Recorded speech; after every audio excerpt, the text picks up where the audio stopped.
Ladies and gentlemen, Kirk Thatcher and Darren Doctorman, the Weirded Beardos. And we're back! It's the Weirded Beardos. I'm Darren Doctorman. This is Kirk Thatcher. And we have a special guest. We have our first special guest, which is very exciting. Yes. Who has a beard.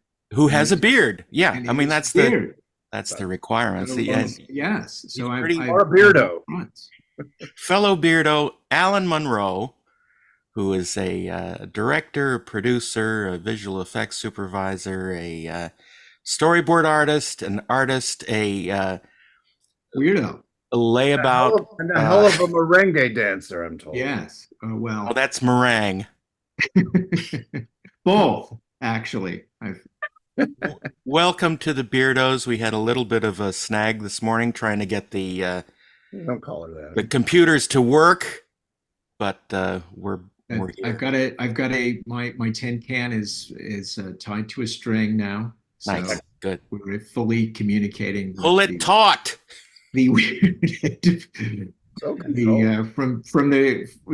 the tree house now. I can hear.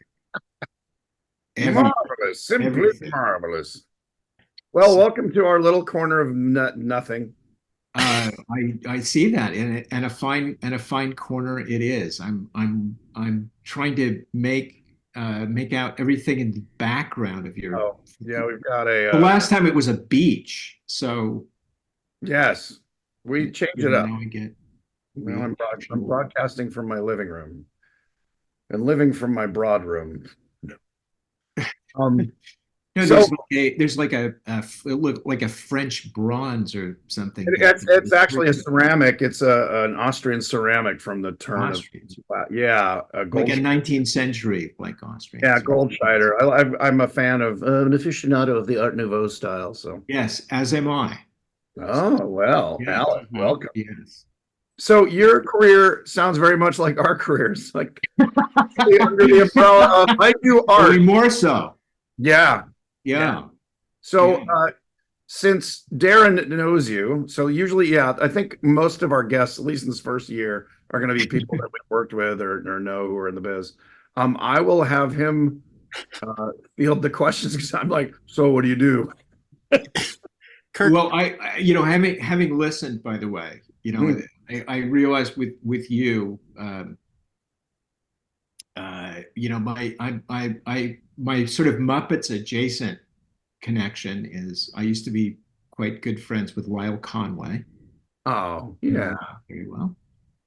And the other strange connection in all of this is I actually knew Val Kilmer's dad. I knew Gene Kilmer. How did you know Gene? Well, I knew Gene Kilmer. And I also know that Gene Kilmer had a replica of the Hannibal 8. And that's for Wesley, his son, who was my best friend. Which I have seen. Yeah. Yes. And how this happened is that I was working with Danny Lee. Danny Lee, yeah. The sadly passed on, but fabulous special effects man, one of the greats of all history. Yeah. He had a shop in Chatsworth. Yes. A huge shop because, and which I believe Gene had financed. Well, I think it was Gene's built. Gene owned a bunch of real estate in Chatsworth. Yes, exactly. Gene, we used to go visit it and just see how's the Hannibal 8 coming and, sit in it and work the cannon and yeah. Yeah. But wait, did you work on that? So no, I worked, when I was at Canon in the visual effects department. The visual effects department was myself and like two other people. We leased out Danny's space, and we worked out of Danny's space for over a year. So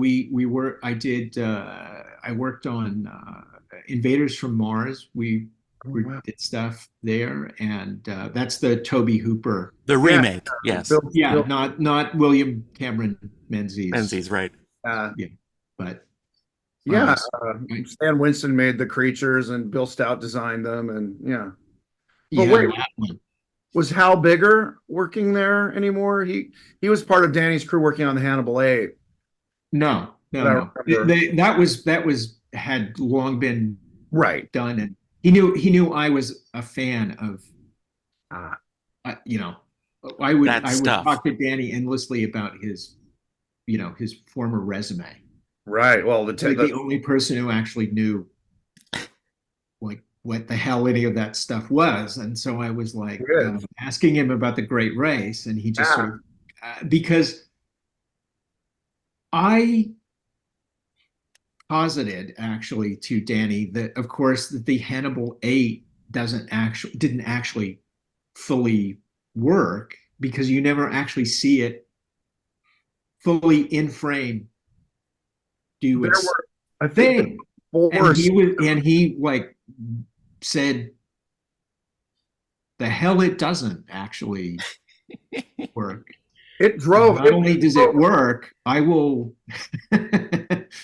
and he took me out and he showed me his Well, genes and he was out there and I got to talk to him a bit and interestingly enough the thing I always remember is him saying, we were talking about being in the movies. And he says, "Oh, I got a son. He's trying to break into the." so this had to be 75, 76. No. This would be the early '80s. Oh, Yeah. wow. Because Wesley had passed in 77. Well, yeah, him. I didn't. I Well, yeah, had he was on. So you was talking about yeah, Val. Okay. yeah, and Gene is dad, and so Yeah. And Mark was the oldest. yeah. But I never met either. I only met. I met Gene. Yeah. My dad was Gene's lawyer because they met, through because I guess, I went to school with his sons and my dad ended up representing him and represented the estate when Gene passed, and which was the Roy Rogers estate. It was this big chunk of land out in Chatsworth, and now it's like It super high. was Yeah. Yeah, that's one of the reasons we used to like we shot the if on Invaders from Mars we filmed the Saturn V blowing up on the gantry out on Gene's back 40 Yeah. Yeah. Up in the there. mountain.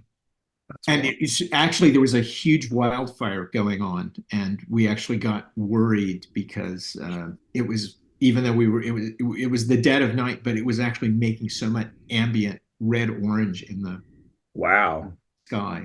But it made great smoke for your. It was yeah, but yeah, that's So wait. So So how did you get started in where Let's go with all that's so inside baseball. I think that you're stealing my questions now. Very- Thank you, oh, Kirk. okay. Thank you very much. No, Well, go I'd ahead. say Ask your start. question. No, No, go like ahead. I said, you were starting to talk about, I was listening to this. I had that moment of like, oh my God, There's very, very little separation of the degrees yes. in this town. When Gene Kilmer becomes when Val Yeah. Kilmer's dad becomes the The pivot point. Danny Lee is the nodal point. Yeah, that's a small. yeah. So okay, where'd you grow up? How'd you get in the biz? Yeah, tell us now. Now, okay. Okay. The it kind of really starts. I came down here to LA to go to school at Art Center College of Design, Oh, yeah. and I was actually my major. I was actually training to be an illustrator, but at the same time, even while I was still going to school, there were guys that were sort of doing movie jobs and. Oh. Okay, so cut to while I'm there, I quit after just a couple of years, and I'm doing illustration work, but it's all movie advertising related. So I worked on like Oh God and My Bodyguard and all kinds of Metal Storm and so partially during all of that, I was intersecting with I guess, by the way, my most famous aspect of this, if you've ever seen the movie Galaxy of Terror, or know of the Sure. Great Galaxy of Terror and know of the one sheet. Yes. Okay. Chris It Whaler. says it actually the signature is Charo, and that's actually myself and now I'm blanking on. Wow. So you were out like Charlie White the Third while Drew Struzan was booming and yeah, all of that stuff, right? Okay. Anyway, so I was also intersecting at that point with like New World and Corman and all of those guys because they actually did their own ad work directly. Right. And so through basically, I know what I was going to say. Okay, so the other guy I was doing that with was a guy named Paul Chadwick, who ended up doing a very famous Dark Horse comic called Concrete. Yeah. Yeah. Yeah. So I was living in a building. We were all lived in this building called the Golden Palm. And everybody who was living in this building is a total pest hole in Highland Park. But everybody in the building was sort of trying to break into the business and in the business. And there was like a writer, a guy named Mark Verheiden, who was there, who did a lot of comic stuff. There was Paul. There was a guy named Ron Harris, and through Ron Harris, I actually ghosted a bunch of Star Trek comic work. The newspaper strip. Yeah, the newspaper strip, because Ron was doing the strip, and so I used to help him do the Star Trek strip. Wow. And anyway, so there was many we were kind of all working on all of this crazy stuff together, and it was all kind of intersecting. And mostly, Paul Chadwick was doing movie work, although there was two other guys. Jim Gurney, the guy who did Dinotopia, he was also there, and he was actually doing stuff with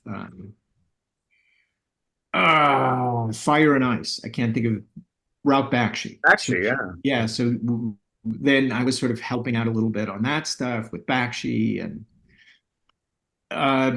anyway, then oh God, what else we were fiddling with? Like the Philadelphia Experiment, and there were that terrible Mac Davis movie, Cheaper to Keep Her. Anyway, see, saying the terrible Mac Davis movie doesn't narrow them down. Yes, exactly. So one of those, anyway.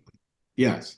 Anyway, all that stuff, and so then I did a couple of like Hot Dog the movie, Hamburger the motion picture. I did all the big food films. So you did like was art directing the poster, or actually doing the illustration and everything?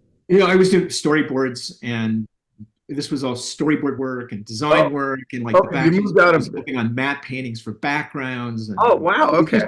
It was just kind of this whole weird umbrella of art. Yes. Yeah, just all kinds of weird stuff. Yeah. That was going on. And by the way, just as a total aside, Jim Gurney's roommate, upstairs neighbor, during this whole period and working with Bakshi was a guy named Tom Kincaid, who ended up becoming Tom Kincaid, billionaire painter of light. Wow. So that was this building. Like the Brill building. We were all living in the Brill building of artists. Like the 9 apartments. It was the art nexus. Yeah. I was say the Brill building of illustrators and artists in Hollywood. Yeah, exactly. It was just weird because nobody had any money and we were all losers. It was wild, right? And we were all everybody was kind of working on everybody's stuff, so we were all kind of. That's why I was saying the Galaxy of Terror thing is actually signed Charo. That's for Chadwick and Munro. Oh, funny. Wow. So, because we both worked on it. And Coochie, yes, and it was only R-rated. Yes, the fabulous Linda Shane, who is actually the woman who posed for the woman with the ray gun. If you're a If you're a fan of Galaxy of Terror. real aficionado of Corman films of that era. Yes. And of course, the art director on that show was Jim Cameron. Yeah. Was Jim Cameron? Yes. Well, that's a whole other. That's a whole other thing. That's a whole other universe. The weird Jim Cameron. I knew you when you were. You were. He was the art director. He was the driver, but it's okay. He was the driver on it for the art department. But wow. Okay. Or he was the art director. Well, when they make you do the credits, you can give yourself any credit you want. Any credit you want. Exactly. Anyway. Yeah, that's a whole other, the New World Jim and Gail Ann Hurd was there at the time. And yeah, it's one of those movies that half the people that work on. Pre-surgery Gail was there and she doesn't. Oh dear. Okay. Which I don't think she's one of the 40, I'm guessing, right? So I don't know. Okay, anyway, so all of that was going on. The kind of movie intersection thing. And then I got a job storyboarding a film for Canon Films, a very big one, a thing called Runaway Train. Mm-hmm. And this sort of ended up being, because I was boarding it, then I was designing stuff, and then I sort of went up and kind of supervised a bunch of plate photography in Alaska, and then that turned into Canon at the same time decided to form, like a visual effects department, and so I for a few years in there, I sort of became the sort of alternating. I was doing effects work for them, but then I was also like boarding and doing other things on movies. And part of it was like I spent a lot of time in the Philippines working on things like American Ninja and Missing in Action 15. And because I became friends with the, kind of like the Israeli cadre that was sort of off making these things. And their problem was they would go, we're trying to make these American movies, right?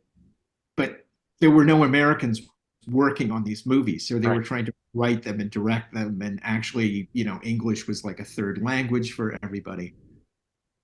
And so I would hang out in the Manila hotel and you'd just kind of be doing everything, right? You'd be sort of like, okay, today I'm boarding stuff. And then tomorrow I'm writing a scene for the, it was rock videos, but movies. Yeah. So it was just, it was completely nuts. And we were just doing all this stuff. And then eventually I came back, and then they tried to make the effects department, sort of a little more of a formal department. But it was really only like 3 of us.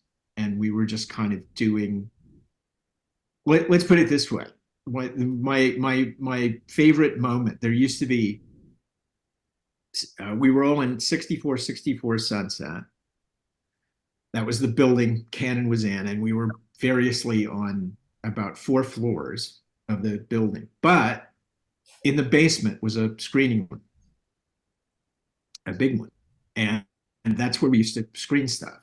And from time to time, Menachem, who was Yoram and Menachem, who ran the place. So Menachem Golan was, he looked like Harvey Weinstein, only more so. Yeah. He's kind of Menachem. Less charisma. Not that there's anyway, he would wrong sometimes come down and watch the stuff. We would, this is back in the film days, you'd have to go down and screen the stuff we were working on. And a shot came up from, I think it was King Solomon's Mines or Alan Quatermain. Right. Which was admittedly pretty awful. But it had a lot of production value. And from I'm just talking about the shot. We had, that the fabulous effects department, it was sort of less than a stunning piece of work. And as was pretty much our trademark. And from the front row, we heard Menachem boom out, 5 more like that and you're all fired. So you only did 4 more like that, and you remained and we were safe. like, okay, so does this count? Is this one of the 5 or 5 or Yeah, that's hilarious. 5 in addition to? Was it a miniature shot or what was it? Yeah, it was. Yeah, It still had that vague that it was a little toy. yeah. We hadn't quite. You could still smell the super glue. You could, yes, yeah. We were, yeah. It was a bit of a scale focus problem. It was kind of making it slightly less than real. But I did happily on Ellen Quatermain. I did. That was my first of quite a few trips to Africa on various. That's South Africa, and that was J. Lee Thompson, right? Director of Guns of Navarone. Guns of Navarone. And the last Planet of the Apes movie. And yeah, exactly. And here he was, out in the middle of nowhere with Richard Chamberlain, Sharon Stone, and the fabulous Sharon Stone, who was absolutely breathtaking. Oh yeah. I never got, I don't think, closer than 10 feet, but from 10 feet, it was. Well, that was her request. It was with her insistence. Their contract. And actually, I got to witness one of the great directorial moments of my career as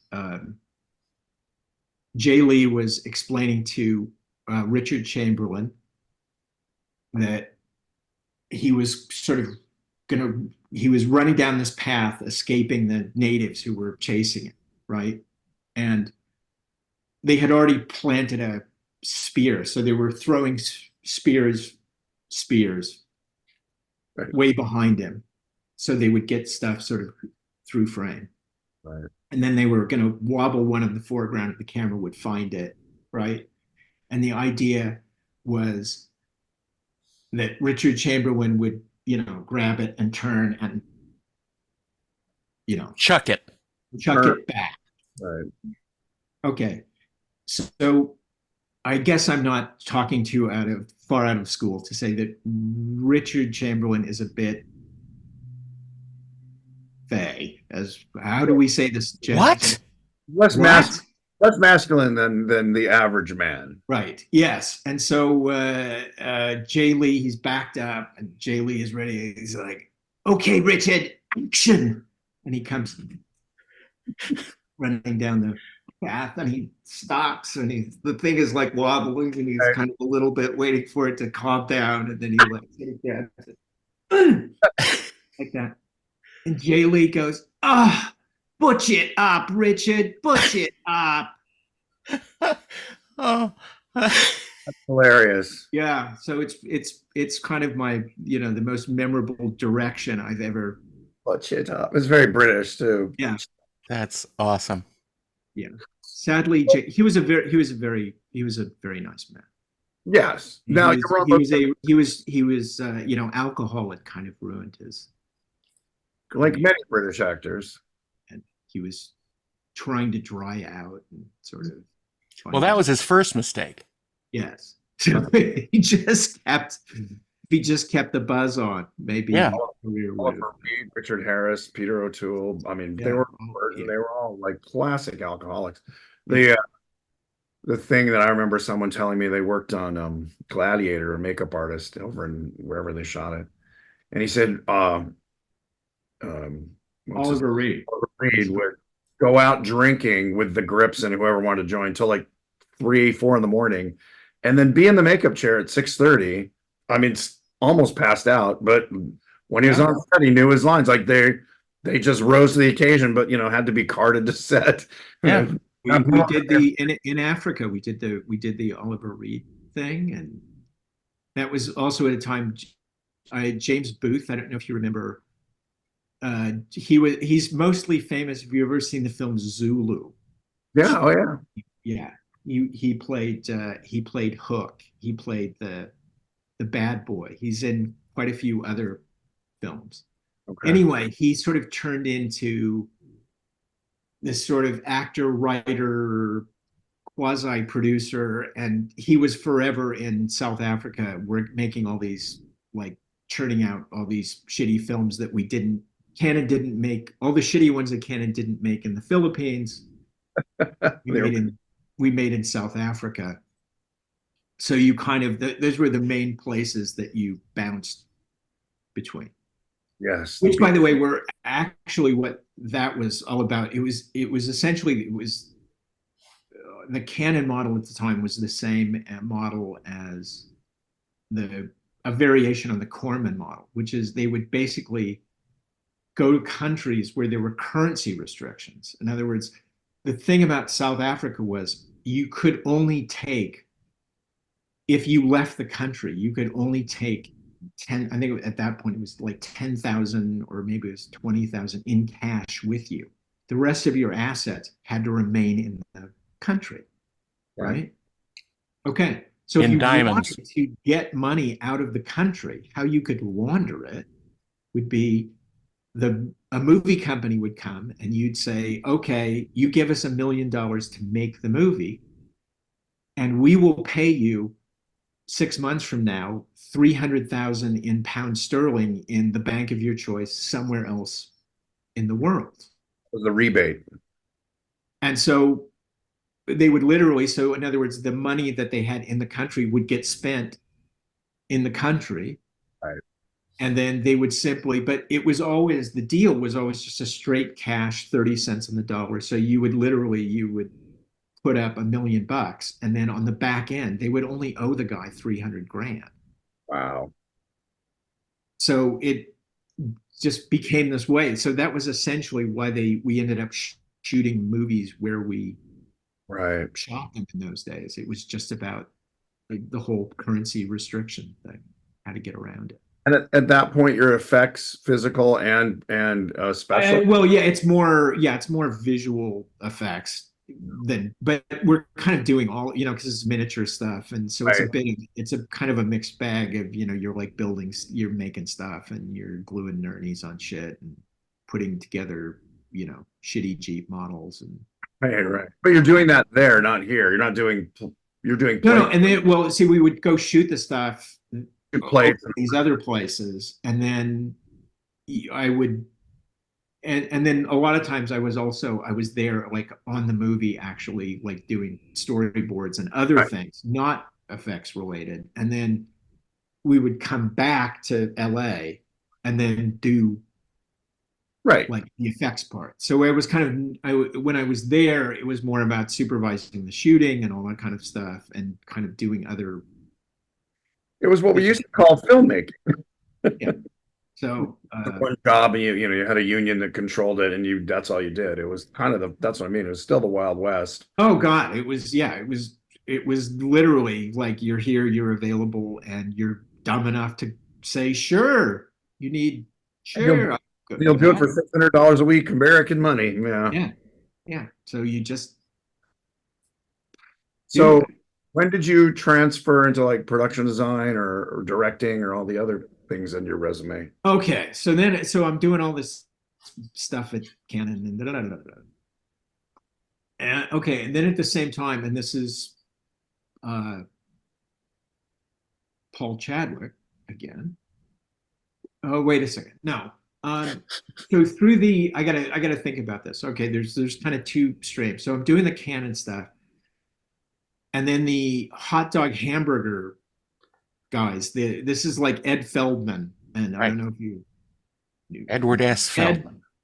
Ed's most famous for not only did he produce Witness, but he's the old guy who gets off the bus. Right. Ed Feldman. Anyway, he was kind of making all these weird indie movies, and I'd sort of work on those. Through that group, there was this film called The Wraith. Charlie Sheen and God, who's all in it? Nick Cassavetes and Sheryl Lynn Finn and what's his name? Ryan O'Neal's son, Griffin O'Neal, is in it, and so Pete Coran. Well, and that's how I met Pete.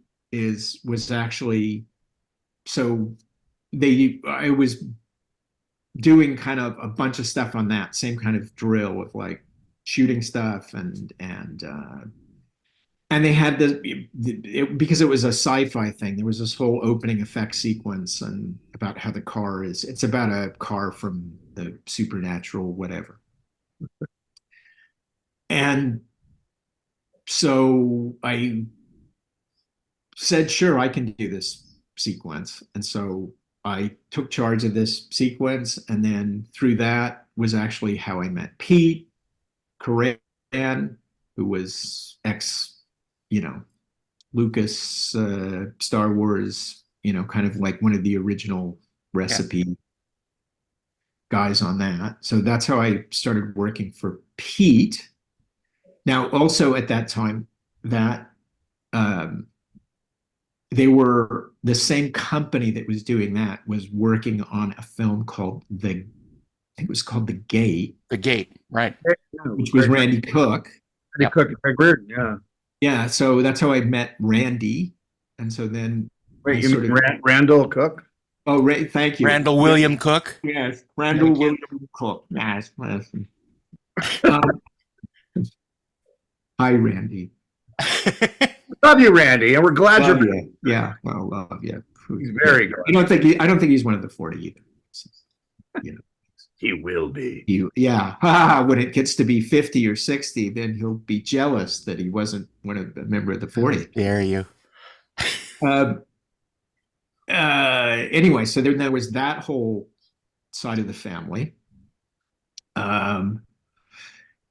Anyway, so we did that, and then I hooked up with Tim Burton through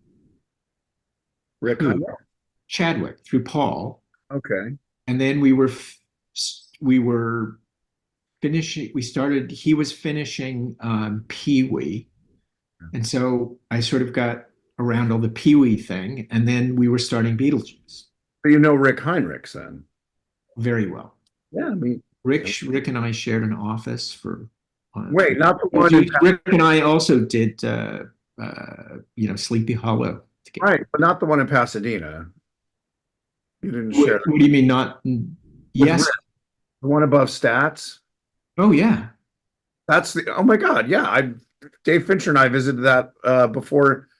Oh God, yeah. Yeah, it was that all of the yeah. You mean Rick and living up in the showering down the hall? And, how the heck have we not met before? That's amazing. It's pretty, yeah. It's like, yeah, like, just right. Yeah, It's all on purpose, Kirk. He was avoiding you. I didn't know, and yet I knew. Alan and Kirk started a podcast called, and Darren was left in the cold. No. Yes. Try it. Don't mind us. Just reliving. Don't tell me, Alan. So you worked on Beetlejuice. Amazing. I supervised Beetlejuice. Beetlejuice is 2 years of my life. I designed and supervised and everything. Beetlejuice. I lived it.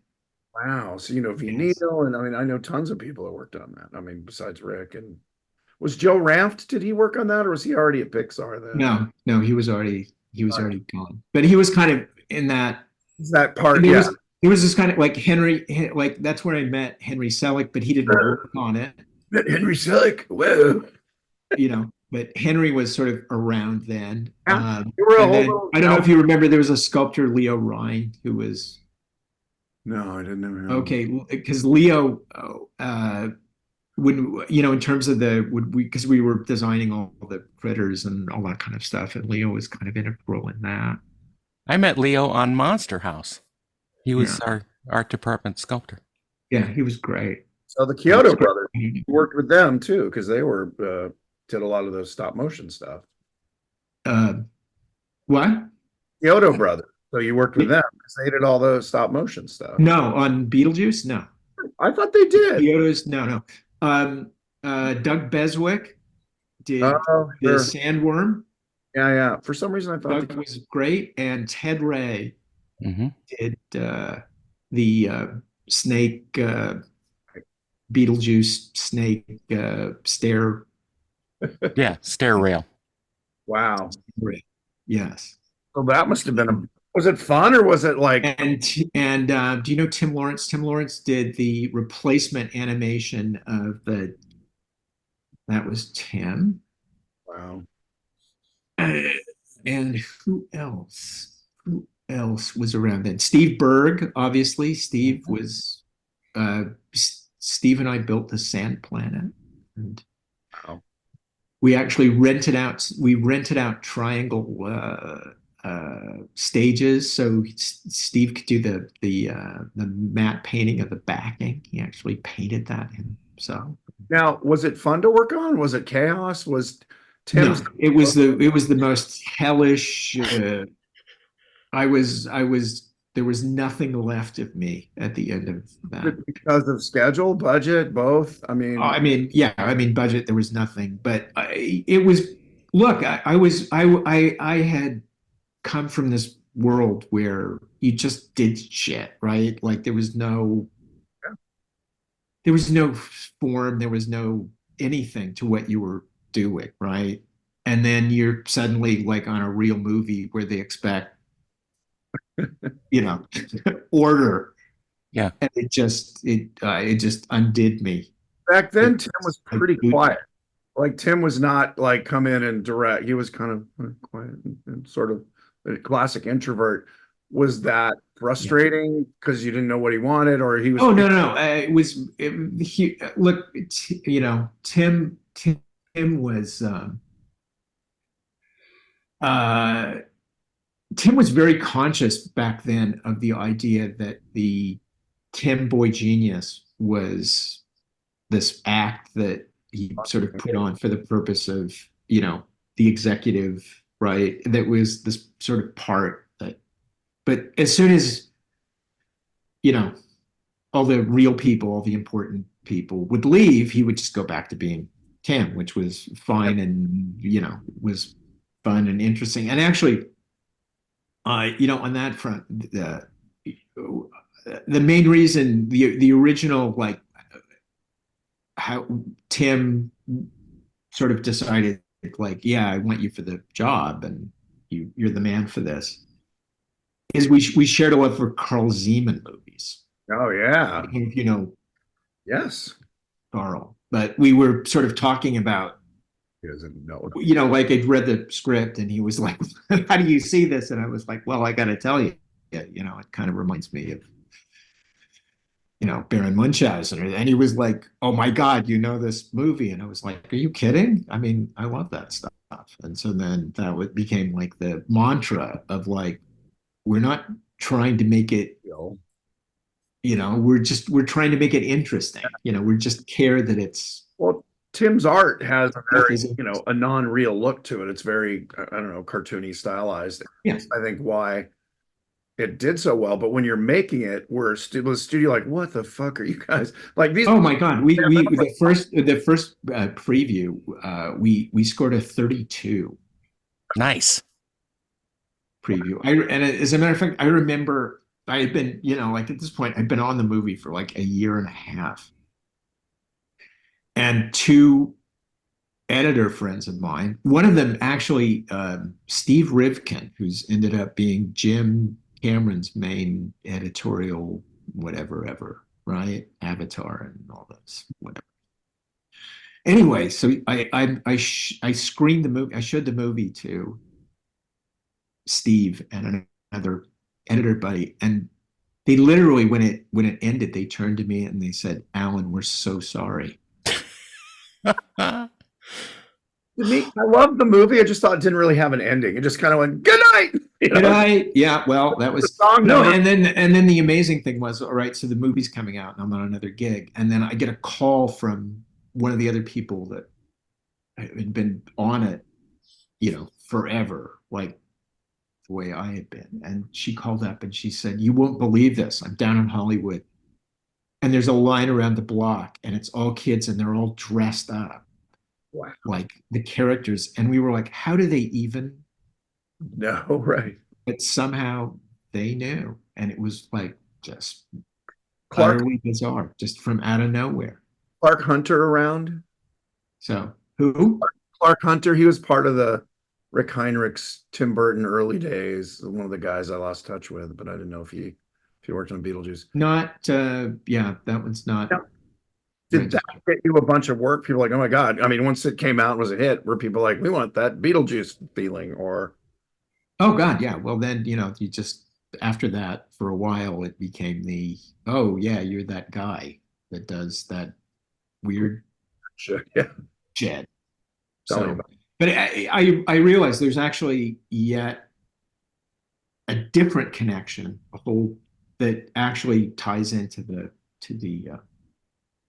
Beetlejuice thing, which is for a couple of years in there on and off. I worked for a guy named Bob Rogers who did industrial. He did like World's Fair movies, and so I used to do all these like crazy those kinds of projects. And the thing about all of those projects was because you were making things for a specific venue, right? You could do all these weird sort of interactive, and like we did a very famous show where it was all done with 45-degree mirrors, and it was projected, and you watched the whole show through mirrored glass, and things were appearing and disappearing, and it was all done as so. Because of doing all that stuff, I had a kind of this grounding in live stage effects, Right. basically, magic related stuff. And so the other thing that really intrigued Tim was the idea that I knew all these kooky ways to do things just in camera. Mhm. And he was really, so it's sort of like, there's all this, there's quite a few shots in the film where it could have it could have been composited, but it's not. It's actually done with like 45-degree mirrors, and we just did a lot of weird.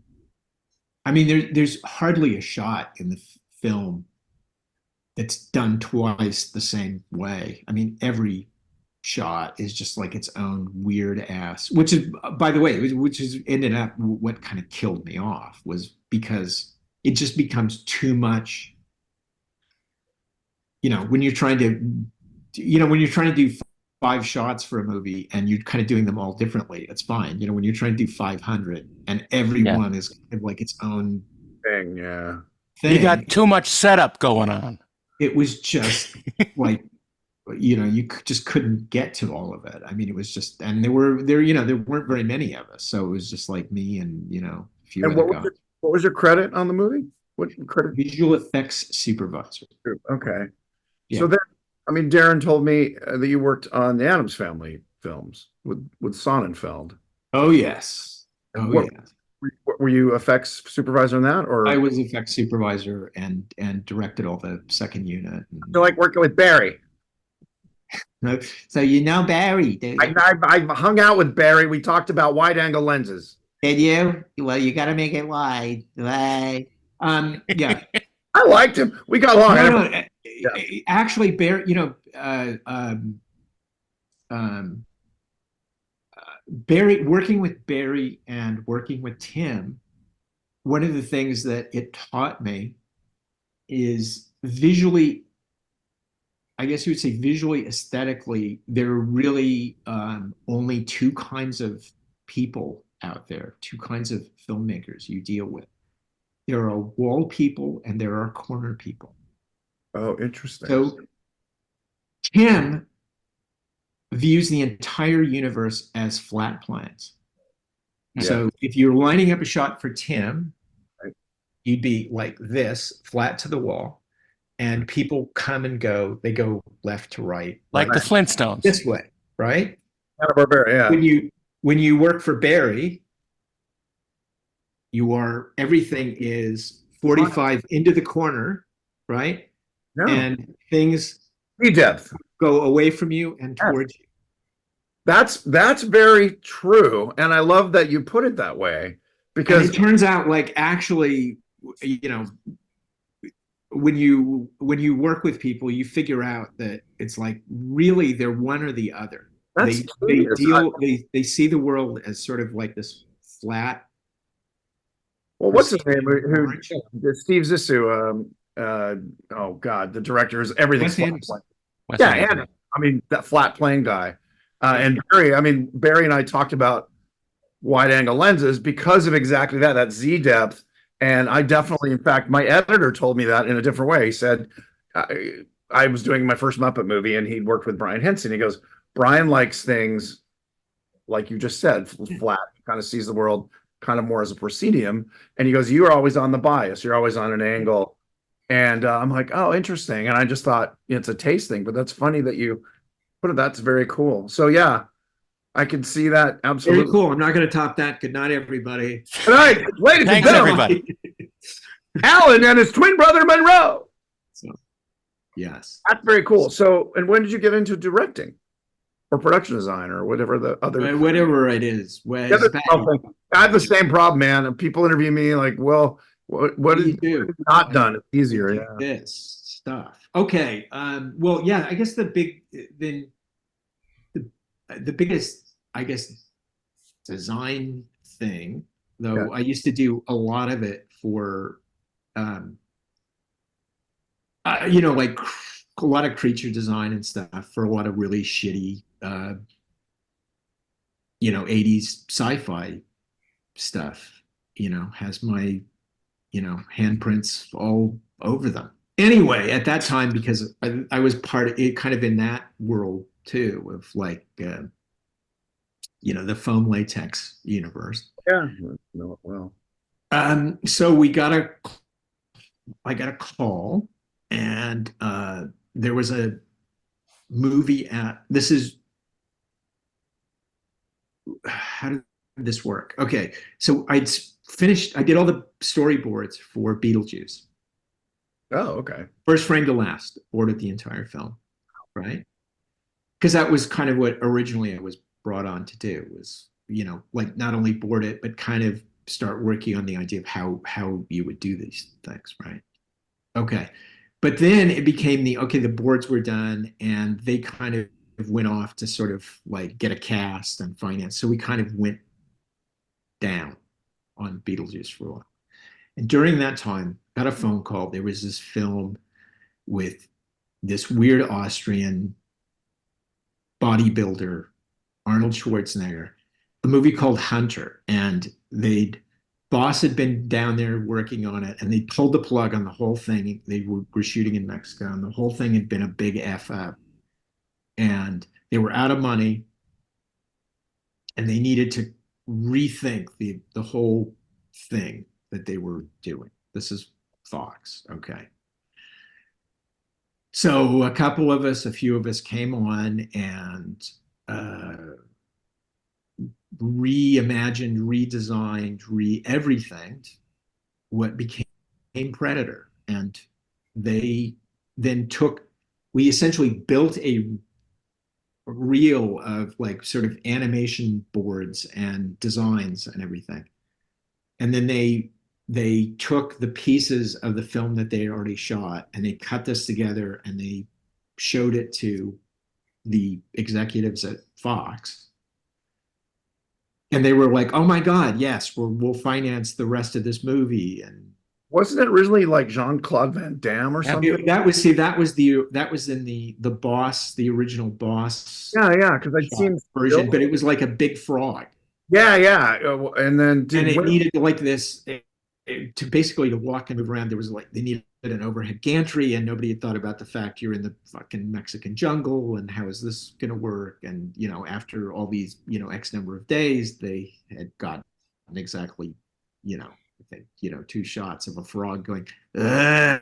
It was like the Gorn, but, you know, not so good without it was the Gorn without the lifelike animation. I'd seen stills from it, and then friends worked on it, but they worked on the new version of the Predator in your story. Steve Lang and those guys, Shannon Shea. Yeah, Shannon. Well, Shannon was actually the person that sort of was the first one to sort of publicly announce my role in actually Predator being Predator. And oh, nice. Shannon's great.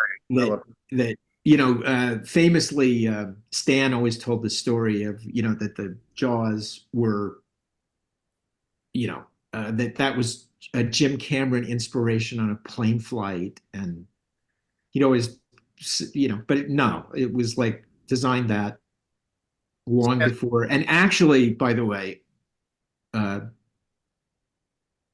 my design for and why I did it, right, was based on an old Outer Limits episode with William Shatner, where I don't know if you remember it, Cold Hands one. Or no, which one is it? No, it's not the William Shatner. It's not Shatner, no.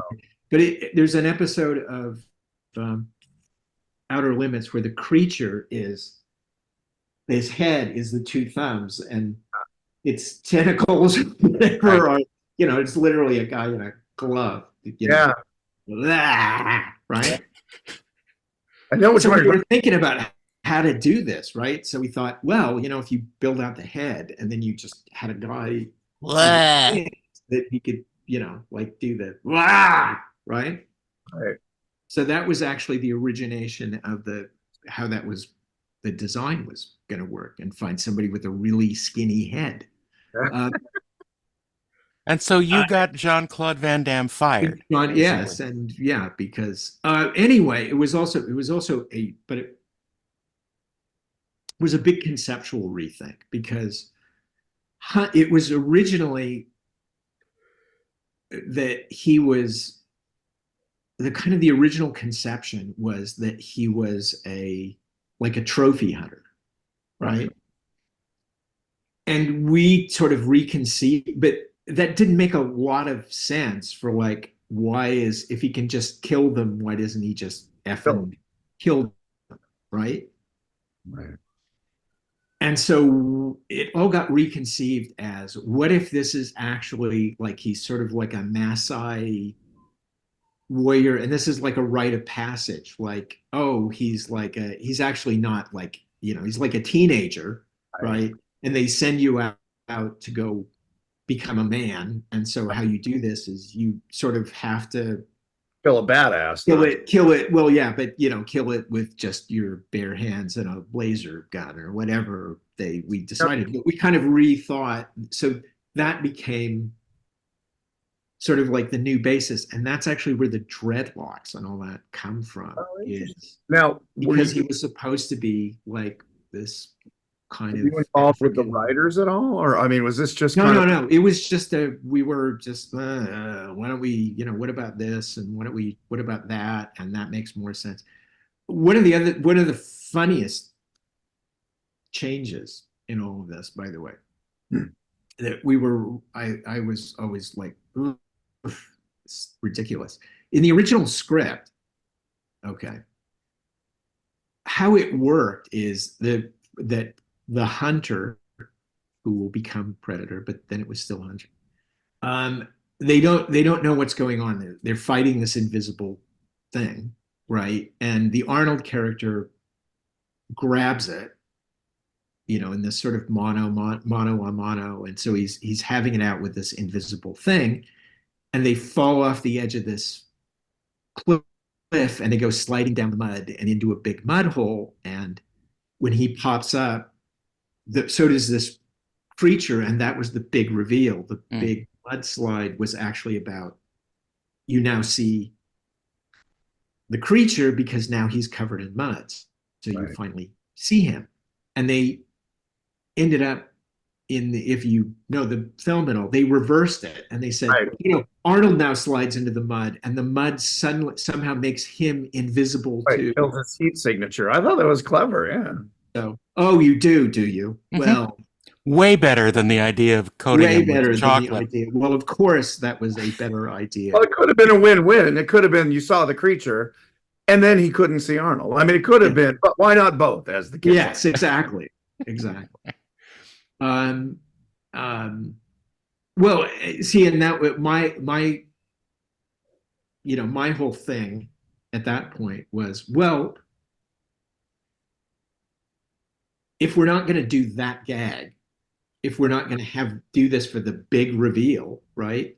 I don't understand. Why is he invisible in the first place? I mean, why don't we just like ditch the whole? Well, because it doesn't. It actually always became this weird, like, if what, like, okay, he's invisible, but why? Right. Like it doesn't seem to have a lot to do with like any scenario that has to do with he's out like hunting these things, and I don't know. So they can use all the B-roll of the jungle and not have to do anything. It was kind of more about, by the way, the invisibility effect, which was Joel Hynek. Mm-hmm. Very great guy, by the way. He's still out there. If he's number 41. That's right. 37 or something. Well, you missed the episode when we were talking about his dad. Yeah, well, no, and I was going to say, and Hey, Alan. then that gets you to the whole UFO. Now you've got my interest, Alan. So wait, were you so McTiernan's directing it? Was he the original director, and then they brought? Yes, he was the. But he wasn't any, he was just this guy who'd fucked up. He'd gone off to Mexico and fucked this whole thing up. Right. So wasn't John McTiernan yet? Right. Were you interacting with him? Were you interacting with? Oh yeah. Okay. Yeah. So with him, and you were effects supervisor, or you were? No. We were just It was myself, Mitch Suskin, a guy named Bob Short. And, Bob Short, I know. Yeah. Yeah. No, Bob, I know very well. You were just a team of cleaners. Yes, we were just. It was just the cleanup on aisle 6 crew. Okay, so like we got to fix this, and who brought you in? Mitch Suskin was they had brought on Mitch, and then Mitch hired me, and Mitch hired Bob as a production manager, or what did they bring him in as the fixer? I don't know what he was. I don't know what his official title was. That's what I mean. We were just like, hey, so we're. Need help. Like, okay, sure. What are we gonna, like? And then so you did start drawing and like scribbling out scenes, and how about this, and what about that, and I've been there. Just doing drawings of what could this thing be, and then we were kind of all talking about like, it was all related around the idea of what could we do that was cool that hadn't been done, that you could do cheaply, and you could literally go just kind of take it on the road and take some guys out, and you could go friggin' do this. And we did this whole thing. He was going to have, back bent legs, and we built these little, like wooden mock-up legs and all kinds of stuff. Crazy. Didn't happen, but there was a lot of that. They use that in Invaders from Mars. So, did remember the Stan Winston one? They had the backwards legs thing that they did. Yeah. Anyway, yeah. Or Stan's. Oddly enough, so I had always these sort of odd connections with Stan. I knew him, but I didn't know him well. He was always nice enough to. Anyway, but he kind of ended up doing all these things that I started on, but then he sort of magically showed up and was doing them. A lot of credit. So then, cut to, it's now Oscar night of whatever, 92 or 93, and the Academy calls me and they say, we would like Thing to be one of the presenters on the Academy Awards. Thing from the Addams family. Thing from the Addams family. Okay. And so I'm like, sure, we can figure this out. And so we rig one of the puppets, and it turns out we're doing this. We're setting up this gag for the best makeup award. Mm. Okay. And so how this worked is set up on the far side of the stage, set the gag up. They went to a commercial, crossed the stage during the commercial. They give you a minder, by the way. So we set it up off stage, and then okay, they go to commercial, and then I'm walking across stage. So I'm out in the middle of the stage, Academy night, and I sort of do my obligatory pause and turn to the audience, and Wow. and I hear behind me the guy go, they saying knock it off. Okay. So go to the other side. So the way the gag worked is that Thing was pulling a wagon, and the wagon had the envelope. And it came over, and Chris Lloyd and Rebecca De Mornay from Runaway Train. They were the two presenters, and he would take the envelope from Thing and read it. Thank you, Thing. Yeah, right? Okay. So gag comes off perfect, and Dave Miller and we were standing off stage getting ready. And how this worked is after he announced and the winner is, I ran up on stage, grabbed the wagon and Thing, and ran back down the stairs and got out of the shot before the shot comes back around, right? Because it's on the winners. So I'm, kind of all in my, ready to run up. And I'm standing there, and he says, and the winner is Stan Winston. And I couldn't decide whether I should just trip him on the way down, or I should just run up and instead of grabbing Thing, just grab the Oscar and tell everybody, thank you. And you don't know how much I appreciate this moment. Oh God, Stan would have pulled out a knife. Yeah. And so didn't do. Damn it. We've got a time limit, I think. Yeah. I want to ask you to come back and finish this because we're only like a third through your career. Great. You're going to make our lives so much easier. We'll just do really because I can just and maybe next time we can figure out a way to get you on the real recording. I was going to say, in the meantime, I'll figure out what in the hell is going on with my. Fine. Well, because look, you did a better job getting here than Stan Winston did. Exactly. Where's Stan? So there you go. What's Stan's excuse? Tough room, I would tell you. Huh? Alan, thank you so much for spending some time with us this morning. I really appreciate it. Maybe next time we can talk about how we actually met, which is kind of fun. We were kind of just. I was enraptured. I didn't know all this Golan Globus stuff. Really? And I'm glad I learned it because now I can be a little more careful around you. Danny and Great Race, and he did Mad World, and Danny was the man. He was amazing. Yeah.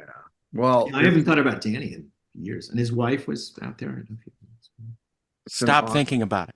It's an honor and pleasure to meet you, and I am absolutely shocked. And you? Run across each other in the billion years we've both been doing this. Yeah. And so finally it happened. Let's do a part 2 here, definitely. All righty. Yeah, let's figure it out. Thanks so much. I appreciate you. Thank you, everyone, for listening. He's interesting. We're having him back. And now we're up to 45. Really? Well, I'm hoping. I'm only projecting. Hopefully we'll add at least 5.